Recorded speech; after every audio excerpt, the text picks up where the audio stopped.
सुप्रभातम। हम महाकवि भवभूति कृत उत्तरामचरितम नाटक का अध्ययन कर रहे हैं। प्रिय विद्यार्थियों, नट, भाट, चारण जाति के व्यक्ति राजाओं, महाराजाओं आदि के द्वार पर खड़े होकर प्रशंसात्मक गीत गाया करते थे। राजद्वार पर स्तुति पाठ उनका प्रमुख कर्तव्य था, उनकी आजीविका का आधार था। अतः जब सूत्रधार नट से कहता है कि आओ अपनी जाति के आचार के अनुसार राजद्वार पर हम उपस्थित होते हैं, सूत्रधार की यह बात सुनकर नट उससे कहता है, तेन ही निरूपयतु राज्ञः सुपरिशुद्धा मुपस्थान स्तोत्र पद्धतिं भाव।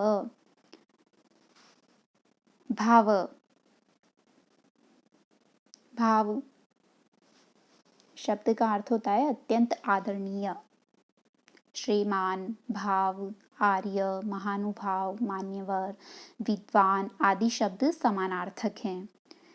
तो भाव से तात्पर्य है अत्यंत आदरणीय आप।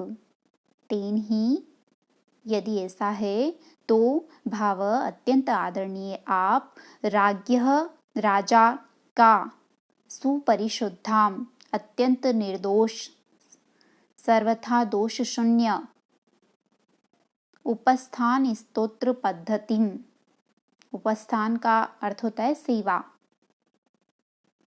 अतः यहाँ पर उपस्थान शब्द से स्तुति या प्रशंसात्मक अर्थ अभिप्रेत है। उपस्थान स्तोत्र पद्धति यानी प्रशंसात्मक स्तुति पाठ या प्रशंसात्मक स्तुति पदावली।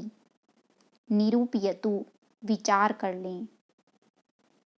यदि हमें स्तुति पाठ के लिए राजद्वार पर उपस्थित होना है, तेन ही अतएव भाव आप राज्ञः राजा का, सुपरिशुद्धाम अत्यंत निर्दोष, उपस्थान स्तोत्र पद्धतिम प्रशंसात्मक स्तुति पाठ या राजा की स्तुति के योग्य अत्यंत निर्दोष प्रशस्ति निरूपयतु सोच लें, विचार कर लें।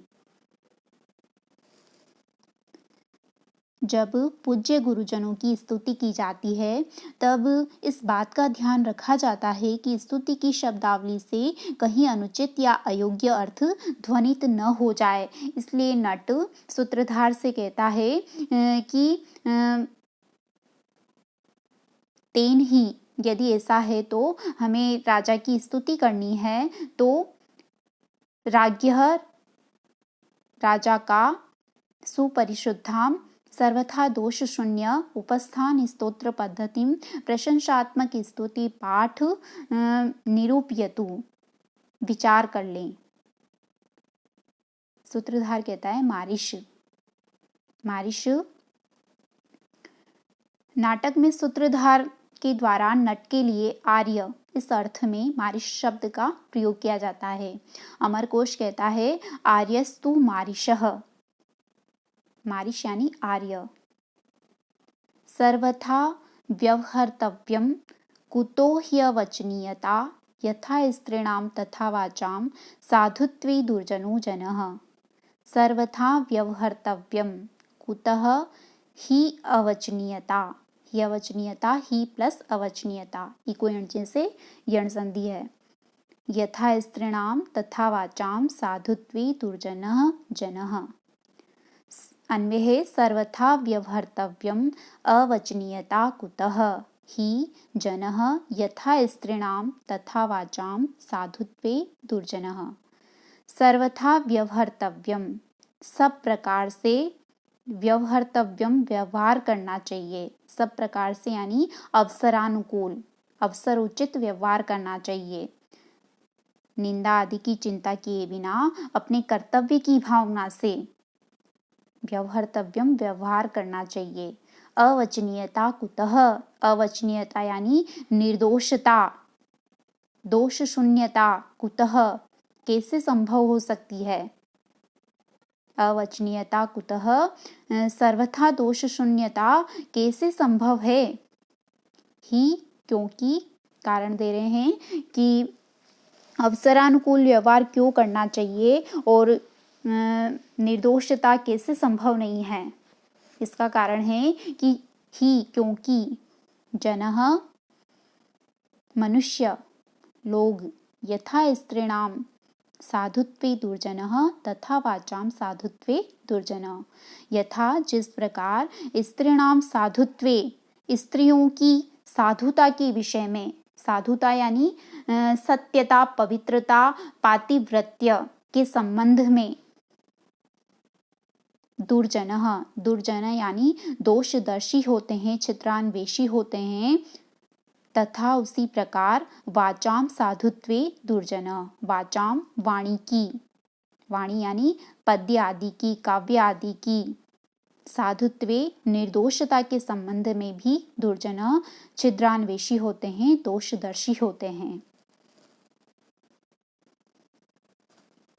सर्वथा व्यवहर्तव्यम, सूत्रधार नट से कहता है, मारीश हे आर्य सर्वथा व्यवहर्तव्यम, सब प्रकार से व्यवहर्तव्यम व्यवहार करना चाहिए, अवचनीयता कुतः, सर्वथा दोष शून्यता कैसे संभव है। ही क्योंकि जनः मनुष्य यथा स्त्रीणाम साधुत्वे दुर्जन, जिस प्रकार स्त्रियों की पवित्रता के विषय में दुर्जन छिद्रान्वेषी होते हैं, तथा वाचाम उसी प्रकार वाणी की निर्दोषता के विषय में भी छिद्रान्वेषी होते हैं। यथा स्त्रीणाम तथा वाचाम साधुत्वे दुर्जनो जनः। आदि वाक्यों का अभिप्राय यह है कि एक पतिव्रता स्त्री अपने पति की अनन्य भक्त है, अपने पति में एक निष्ठ प्रेम रखती है, उसने किसी पर पुरुष का न स्पर्श किया है, न हृदय से चिंतन किया है, उसका जीवन गंगा की धारा के समान निर्मल और हिमालय के उत्तुंग शिखर की भांति स्वच्छ तथा उन्नत है। फिर भी दुष्ट व्यक्ति उसके व्यवहार पर आक्षेप करते हैं और उसके चरित्र पर आशंका करते हैं। इस श्लोक के द्वारा कवि ने सीता विषयक अपवाद की अवतारणा की है। तथा वाचाम साधुत्वे दुर्जनः। कोई सुविख्यात मेधावी व्यक्ति काव्य रचना करता है, उसकी साहित्यिक कृति प्राय दोष रहित होती है, परंतु बाल की खाल निकालने वाले आलोचक जन ईर्ष्यावश उसमें भी दोष निकालने का अनर्गल प्रयास करते हैं। यहाँ पर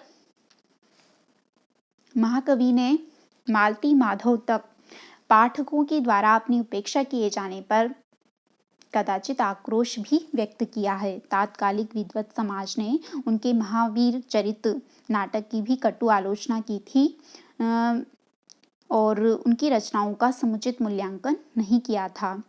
इसी प्रकार के भाव उन्होंने ये नाम केचि दीह न प्रथयन्त्यवज्ञाम मालती माधव के इस पद्य में भी व्यक्त किए हैं, जिसकी चर्चा हम पूर्व में कर चुके हैं। अतः दुष्टों के द्वारा उद्भावित किए जाने वाले दोषों के भय से व्यवहार का परित्याग नहीं करना चाहिए, अपितु आशंका को छोड़कर अपने कर्तव्य को पूरा करना चाहिए। यहाँ पर सूत्रधार के कहने का यह भाव है। यथा स्त्रीणाम तथा वाचाम, इस अंश में उपमालंकार का प्रयोग हुआ है। उपमालंकार का लक्षण होता है प्रस्फुटम सुंदरम साम्यम उपमेत्य भिधीयते। स्पष्ट और सुंदर समानता को उपमालंकार कहा जाता है। कुतो ह्यवचनीयता, इस वाक्य के प्रति यथा स्त्रीणाम तथा वाचाम साधुत्वे दुर्जनो जन, इस उत्तरार्धगत वाक्य के हेतु होने से वाक्यार्थ हेतु काव्यलिंग अलंकार का भी यहाँ प्रयोग है और इस तरह से काव्यलिंग और उपमा अलंकार की संसृष्टि यहाँ पर विद्यमान है।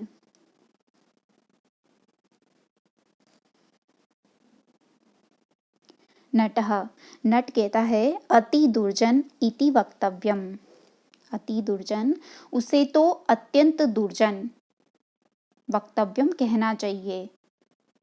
छिद्रान्वेषी व्यक्ति अति दुर्जन अत्यंत दुर्जन होता है इति वक्तव्यम यह कहना चाहिए। देव्यामपि हि वेदैयां सापवादो यतो जनः रक्षो गृह स्थितिर्मूल मग्नि शुद्धोत्वनिश्चय। देव्याम महलंत तो जाएगा निकलेगा अपि ही वेदैयां सापवादः यतः जनः रक्षो गृह स्थितिः रका विसर्ग हो जाएगा मूलम महलंत तो जाएगा निकलेगा अग्नि शुद्धौ तु अनिश्चय। अन्वय है यतो हि जनः देव्यां वेदैयाम् अपि सापवादः रक्षो गृह स्थितिः मूलम अग्नि शुद्धौ तु अनिश्चय। छिद्रान्वेषी व्यक्ति अत्यंत दुर्जन होता है यह कहना चाहिए यतो ही क्योंकि जनः लोग देव्यां वेदैयाम अपि देव्यां देवी वेदैयां विदेह राजपुत्री सीता के विषय में भी सापवाद अपवाद का अर्थ होता है निंदा या लांछन, तो सापवाद निंदा परायण है, लांछन लगाने वाले हैं।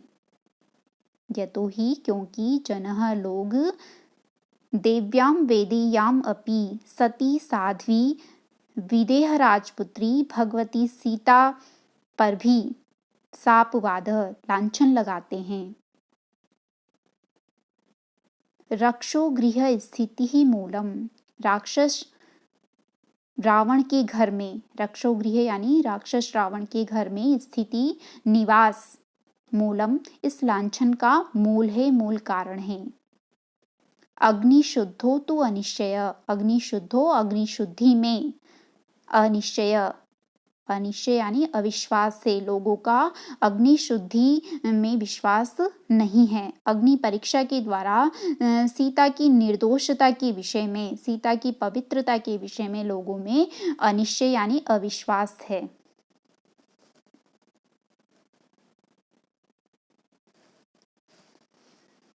एक बार फिर से अर्थ करते हैं यतो ही क्योंकि जनः मनुष्य देव्यां वेदैयाम अपि देवी सीता के विषय में भी विदेह राजपुत्री भगवती सीता के विषय में भी सापवाद निंदा परायण है, उन पर भी लांछन लगाते हैं। रक्षो गृह स्थिति मूलम राक्षस रावण के घर में रहना इस लांछन का मूल कारण है। अग्नि शुद्धो तो अनिश्चय लोगों का अग्नि शुद्धि में विश्वास नहीं है।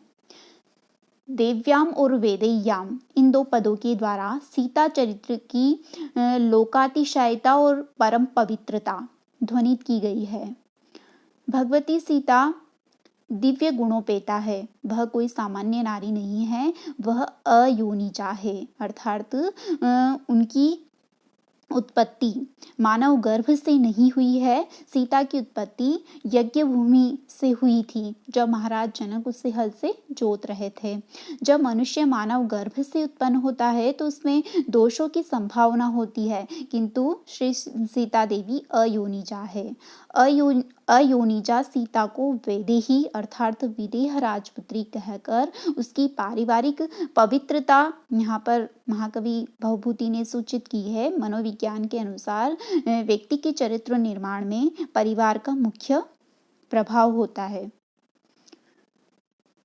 अपि पद से यह अर्थ अभिव्यंजित होता है कि लोग सती शिरोमणि भगवती सीता के परम पवित्र चरित्र पर आशंका कर सकते हैं, लांछन लगा सकते हैं, फिर अन्य साधारण स्त्रियों की तो बात ही क्या।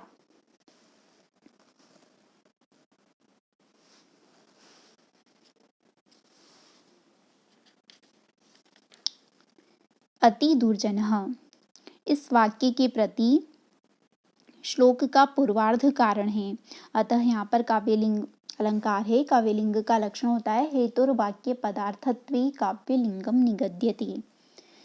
और निर्दोष सीता में भी दोषारोपण है, अतः पूर्वार्ध में बिना कारण के कार्य होने से विभावना अलंकार है। विभावना का लक्षण होता है विभावना बिना हेतुम कार्योत्पत्तिर यदुच्यते।